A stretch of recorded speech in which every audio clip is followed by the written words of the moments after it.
Тэр бүр дэлхийн нийтэд нээлттэй байгаад байдаггүй бүгд найрамдах ардчилсан Солонгос ард улсын дээд өдөртөгч энэ оны 6 дугаар сарын 2-ны өдөр хөдөлмөрийн намын цэргийн асуудлаар томоохон хэмжээний хурал зохион байгуулав. Харин тэрхүү хурлаа өөрөө өдөртөн явуулсан байна. Энэ бол маш ховор тохиолдол бөгөөд уг хурал нь өндөр түвшний зохион байгуулалттай байсан төдийгүй агуулгын ч үнэхээр сонирхолтой байлаа. Тус хуралд улс төрийн товчооны бүхэл төвшин хамарсан хүмүүс армийн бүх жанжид цэргийн дайчилгаатай шууд хамааралгүй зарим хэлтсүүдийг ч яаралтай дуудаж оролцуулсан байна. Албан тушаал эрх мэдлийн дараалал бүхий бүтэц удирдлагын систем дэг журмыг эрхмэлдэг Умар Солонгос шиг улсад ийм өндөр түвшний цэргийн болон улс төрийн албан тушаалтнууд нэг дор цугларна гэдэг маш ховор үзэгдэл. Хятадын их сурвалжуудын мэдээлснээр Умар Солонгосын удирдагч цэргийн дээд албан тушаалтнуудад уг хурлаараа ширүүхэн анхааруулга өгсөн байна. Тэр сахилга бат сулрах сэтгэлгээ сул байх ажлын гүйцэтгэлд алдаа гаргахыг цаашид огтхонч төвчгүй гэдгээ анхааруулжээ. Хурал болох үндсэн шалтгаан нь 2025 оны 5 дугаар сарын 22-нд болсон Чонжийн усан онгоцны үлдэрт болсон ноцтой осол байлаа. Энэ өдөр байлдааны шинэ хөлөг онгоцыг усанд тавих ёслол болж Умар Солонгосын удирдагч Ким Жон Ун биечлэн тус ёслолд оролцож байх үеэр осол гарчээ. Ослын үеэр 5,000 тонны даацтай шинэ хөлөг онгоцны хойд хэсэг нь далаад гарах үеэрээ хөндлөнгийн бидтэй мөргөлдснөөс ёроолын хэсэг нэвтэрч хөлөг онгоц усанд буух боломжгүй болж гатсан байна. Удирдагч Ким Жон Ун уг үйл явдлыг туйлын хариуцлагагүй гэмт явдал гэж шүүмжилж холбогдох байгууллагуудын удирдлагуудыг буруутган шалгахыг үүрэг болгосон байна. Энэхүү ослон Умар Солонгосын цэргийн салбар дахь сахилгаваад хариуцлагын асуудлыг дахин анхааруулж дотоодын удирдлагын тогтолцоог бэхжүүлэх шаардлагатайг харуулсан үйл явдал болжээ. Хэдий Умар Солонгос албан ёсны мэдэгдэл гаргаагүй ч уг мэдээ дээд удирдлагуудын дунд маш хурдан тархсан байна. Ослын дараа усан онгоцны үйлдвэрийн ерөнхий инженер, захиргааны орлогч дарга болон цэргийн аж үйлдвэр хариуцсан дэд сайд нарыг яаралтай шалгахаар авч явжээ. Энэ нь зүгээр нэг хариуцлага тооцох асуудал биш, харин холбогдох албан тушаалтнуудын цэвэрлэгээ болов. Умар Солонгосын дээд удирдагч энэхүү ослын цаана дан ганц техникийн алдаа биш, харин байгууллагын дотоод хариуцлагагүй байдал сахилга батгүй системийн цорхой процессын алдаа байгааг олж харсан байна.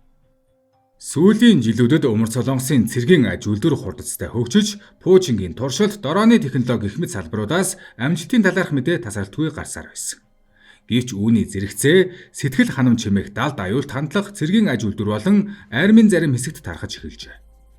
Инженерүүд, техникийн ажилтан болон цэрэг улс төрийн удирдлагууд дараалсан амжилтандаа тайвширч, эрсдэлийн үнэлгээ хийхдээ болгоомжгүй хандхуулсан бөгөөд ажлын явцын хяналт суларсаар байв. Энэхүү томоохон хөлгийн ослон тэдэнд зориулсан хүчтэй сануулга болсон юм.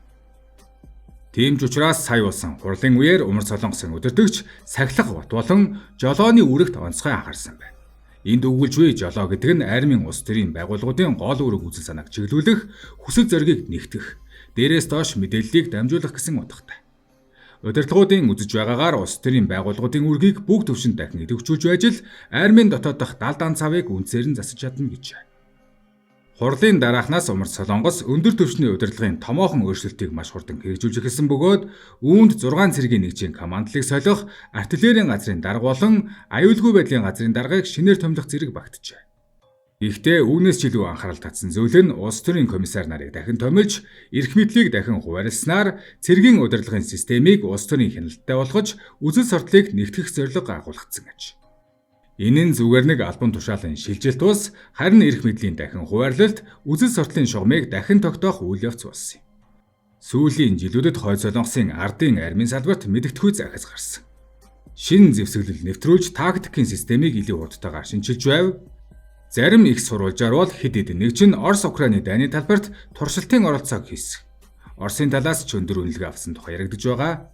Гэсэн ч Умар Солонгосын удирдагчийн санаа зовж байгаа гол зүйл нь өөртөө итгэлтэй байх ба бардамнал хоёрын хоорондын заагийн тухай. Бид аль хэдийн хангалттай хүчтэй гэх уур амьсгалд харахвал уршиг нь маш ноцтой байж болзошгүй гэж тэд үзэж байна. Учир нь Умар Солонгосын жинхэнэ өрсөлдөгч бол Украин биш, харин дэлхийн түвшний агаарын цохилт хийх чадамжтай, нарийн уялдаа холбоотой хамтарсан Америкийн нэгдсэн улс болон бүгд найрамдах Солонгос улсын цэргийн хүч үлээ. Ялангуяа Америкийн нэгдсэн улсын эзэмшдэг агаарын туйлын давмгай байдал нь хойдуудын ардын армийн хувьд үргэлж давж гаршгүй саад болсоор ирсэн. Хэдий тэдэнд Орос гих түнш байгаа ч Солонгосын хойг дээр зөрчилдөөн гарвал хойдын ардын арим агаар болон тэнгисийн талаас олон талд дарамтанд дангаар тулгарч болзошгүй. Өөрөөр хэлбэл энэхүү байршил нөхцөл байдал нь Хойд Солонгосын хувьд асар их сорилт юм.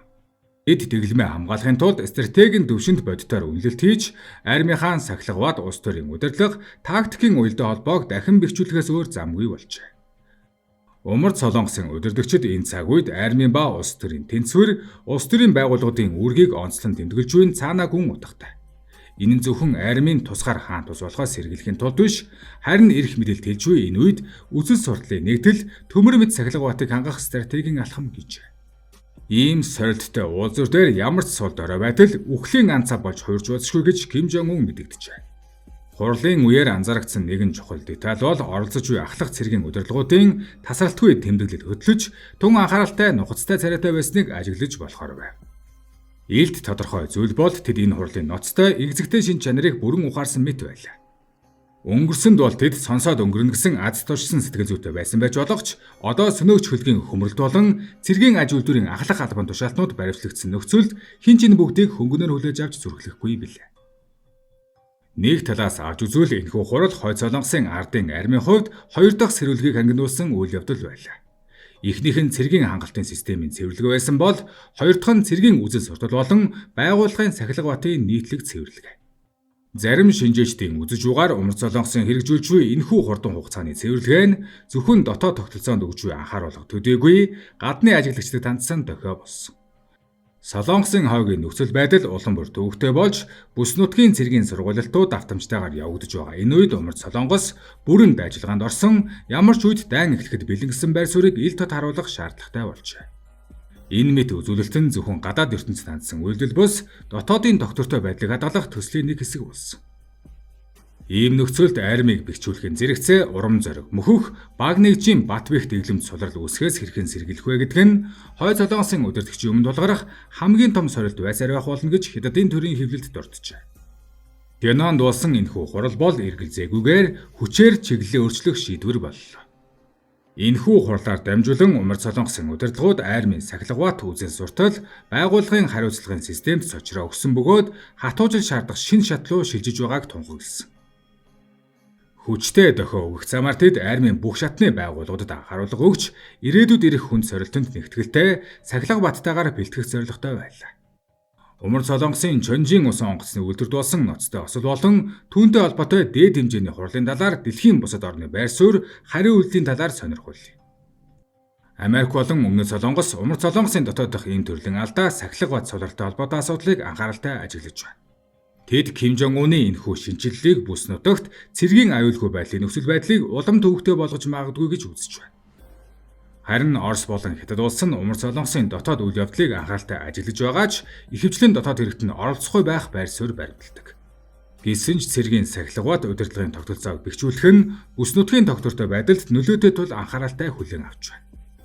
Умард Солонгосын зүүн эргийн Чонжийн бомтын усан онгоцны үлдэт гарсан усан онгоцны ослыг хайхрамжгүй, хариуцлагагүй, шинжлэх ухаанч бус байдлын илрэл хэмээн зад шүмжилсэн.